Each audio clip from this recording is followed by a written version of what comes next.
అందరికీ నమస్కారం. ఈరోజు వీడియో ఏంటంటే, నేను ఎప్పుడు పరిశుభ్రత అంటూ ఉంటాను కదా, చెత్త బయట వేయకండి, డస్ట్బిన్లోనే వేయండి అదేనా ఒక వీడియో మా బాబుతో ఫస్ట్ ఒక వీడియో చేసిన. అభి, నువ్వు బయటకు వెళ్ళినప్పుడు ఎట్లా బిహేవ్ చేస్తావు, చెత్త ఎక్కడ వేస్తావు, డస్ట్బిన్లో వేస్తావా, బయట పడేస్తావా అని ఒక వీడియో చేసిన కదా. నిజంగా ఫస్ట్ మీకు చెప్పే ముందు మాలో మార్పు ఎప్పుడొచ్చిందో నేను చెప్పాలనుకున్నాను.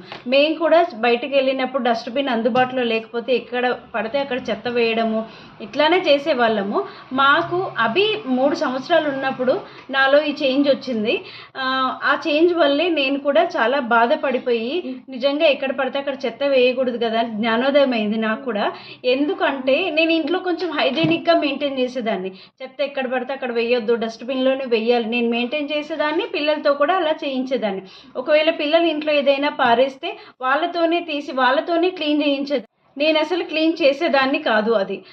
అందుకని పిల్లలకి కొంచెం భయం వల్ల మెల్లమెల్లగా అలవాటైపోయింది. చెత్తను డస్ట్బిన్లో వేయాలి, ఇల్లు హైజీనిక్గా ఉంచుకోవాలి అని చెప్పి అలవాటైపోయింది. సరే, మరి బయటకు వెళ్ళినప్పుడు ఇది ఎందుకు నేను ఎప్పుడు నేర్చుకున్నానో చెప్తాను. మా అభికి 3 years ఉండుంటాయి. సరిగ్గా వాడికి మాటలు కూడా సరిగ్గా రాలేదు. అయితే మేము ఒక చిన్న షాప్కి వెళ్ళాం, ఒక వెండి షాప్కి వెళ్ళాం అనమాట. అది ఒక చిన్న షాప్, అది పెద్ద షాప్ కాదు, చాలా చిన్నది. ఒక చిన్న రూమ్ అంతా కూడా ఉండదు, ఇట్లా వన్ సైడ్లో ఇలా ఉంటుందన్నమాట. అంతే, మనం కూర్చోడానికి కొంచెం ప్లేస్ ఉంటుంది. ఇక్కడ ఇది షాపు, ఇక్కడ కొంచెం నడవడానికి ప్లేస్ ఉంటుంది అంతే. దాని ముందు చిన్న డ్రైనేజీ కాలువ ఉంటుందన్నమాట. అయితే వాళ్ళ షాప్లో డస్ట్బిన్ పెట్టుకోరు, ఏం పెట్టుకోరు. ఆ చెత్త ఊడ్చిన చెత్త డ్రైనేజీలో పడేయడమే వాళ్ళకి అలవాటు. దాంట్లో డస్ట్బిన్ లేదు. అయితే మావాడు సంథింగ్ ఏదో బిస్కెట్ ప్యాకెట్ తింటూ ఆ షాప్కి వెళ్ళిపోయాం మేము. మా ఇంటి పక్కనే షాప్ అనమాట. బిస్కెట్ ప్యాకెట్ తింటూ ఆ షాప్లోకి వెళ్ళి మేము షాపింగ్ చేసేదాకా కూర్చొని ఒక 1/2 hour 1 hour పట్టింది. అయితే ఏడుస్తున్నాడు, సడన్గా ఏడుస్తున్నాడు. ఎందుకు ఏడుస్తున్నావు నాన్న అంటే వాడికి అప్పటికి ఇంకా మాటలు సరిగ్గా రాలేదు. ఏడుస్తున్నాడు. ఎందుకు ఏడుస్తున్నావు అని వాడితో ఉండి ఎందుకు ఏడుస్తున్నావు అంటే చెప్పట్లేదు. బయటికి వెళ్ళి చూస్తున్నాడు. ఏంటి నాన్న ఎందుకు ఏడుస్తున్నావు అంటే, ఇది ఎక్కడ పాడేయాలి అంటాడు. ఏంటది? బిస్కెట్ ప్యాకెట్, ఖాళీ బిస్కెట్ ప్యాకెట్, ఇది ఎక్కడ పాడేయాలి అంటే నాకు అర్థం కాలేదు. దీనికోసం ఏడుస్తున్నావా నువ్వు అంటే, అవును ఇది ఎక్కడ పాడేయాలి అంటున్నాడు. సరే నేను అన్నాను, సరే అది మీ దగ్గర డస్ట్బిన్ ఎక్కడుంది అని చెప్పి ఆ షాప్ ఆమెను అడిగితే, అయ్యా మా దగ్గర మేము డస్ట్బిన్ లేదు అన్నది ఆవిడ.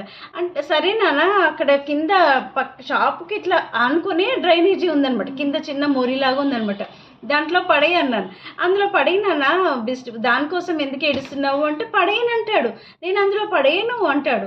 సరే ఏంటది, ఇప్పుడు ఏం చేయాలి అంటే, సరే తీసుకొని నా హ్యాండ్ బ్యాగ్లో పెట్టుకున్నాను, ఊరుకున్నాను. ఇంటికి వచ్చే ఆవిడ ఎంత గ్రేట్ చేస్తుంది అంటే, ఎందుకు చెప్తున్నావు నా గురించి అంటున్నాడు. షాప్ ఆవిడ ఎంత గ్రేట్ చేస్తుంది అంటే, అబ్బా ఎంత బాగా పెంచారు మీ కిడ్నీ, మీ బాబుని ఎంత బాగా పెంచుతున్నారు, ఎంత డిసిప్లిన్, చెత్త పడేయని అంటున్నాడు కింద. ఇప్పటి నుంచి నేను మా షాప్లో డస్ట్బిన్ పెడతాను, నిజంగా నాకు కూడా బుద్ధి వచ్చింది, నేను ఊడ్చి అందులోనే వేసేస్తాను, నేను డస్ట్బిన్ పెడతాను ఇప్పటి నుంచి అని చెప్పి ఆవిడ చాలా సంతోషపడి మా వాడిని చాలా గ్రేట్ చేసింది ఆవిడ. ఇంటికి వచ్చిన తర్వాత నేను అడిగిన, ఎందుకు పడేయచ్చు కదా, డస్ట్బిన్ అక్కడ లేదు కదా, డస్ట్బిన్ ఉంటే కింద పడేయొద్దని చెప్తాను, ఒక డస్ట్బిన్ షాప్లో లేదు కదా, ఎందుకు ఏడ్చినావు అంత హంగామా ఎందుకు చేసినావు షాప్లో అంటే ఏమన్నాడో తెలుసా, ఇంట్లో పడేయొద్దు కానీ బయట పడేయొచ్చా అన్నాడు. అంటే ఏంటంటే, ఇంట్లో నువ్వు డస్ట్బిన్లో మాత్రమే వేయమంటావు, ఇంట్లో అక్కడ ఎక్కడ పడేయొద్దు అంటావు, మరి బయటకు వెళ్తే ఎక్కడ పడితే అక్కడ పడేయొచ్చా అంటే నాకు ఒకటేసారి నా చెంప చెల్లు అనిపించింది నాకు ఒకటేసారి. అప్పటి నుంచి నాకు కూడా జ్ఞానోదయం అయిందనమాట. మా చిన్ని కృష్ణుడు వల్ల యశోదమ్మకి సర్వలోకాలు కృష్ణుడు చూపించింది కదా, నాకు కూడా అట్లా సర్వలోకాలు చూపించినట్టు అనిపించింది. అప్పటి నుంచి నేను కూడా చాలా హైజీనిక్గా, నేను ఇంట్లో ఎలా ఉంటానో బయటికి వెళ్తే కూడా అంతే హైజీనిక్గా మెయింటైన్ చేస్తాను. నా ఇల్లు నేను ఎట్లా చూసుకుంటానో బయటికి వెళ్ళినప్పుడు కూడా బయట పరిసరాలని కూడా అలానే చూసుకుంటాను. అప్పటి నుంచి ఒకవేళ బయటకు వెళ్ళినప్పుడు డస్ట్బిన్ అందుబాటులో లేకపోతే మా కవర్లోనో, మా హ్యాండ్ బ్యాగ్లోనో, మా బ్యాగుల్లోనో వేసుకొని ఇంటికి వచ్చిన తర్వాత ఆ చెత్తని, లేదంటే బయట డస్ట్బిన్ కనిపించినప్పుడు ఆ చెత్తను అందులో వేయడము చేస్తాము తప్పితే ఎక్కడ పడితే అక్కడ చెత్త వేయము. నాకు ఆనాడు మా అభి 3 సంవత్సరాలు ఉన్నప్పుడు జరిగిన ఇన్సిడెంట్ వల్ల నేను చాలా జ్ఞానోదయం అయ్యి అప్పటి నుంచి నేను మారి ఇలా చేస్తున్నాను.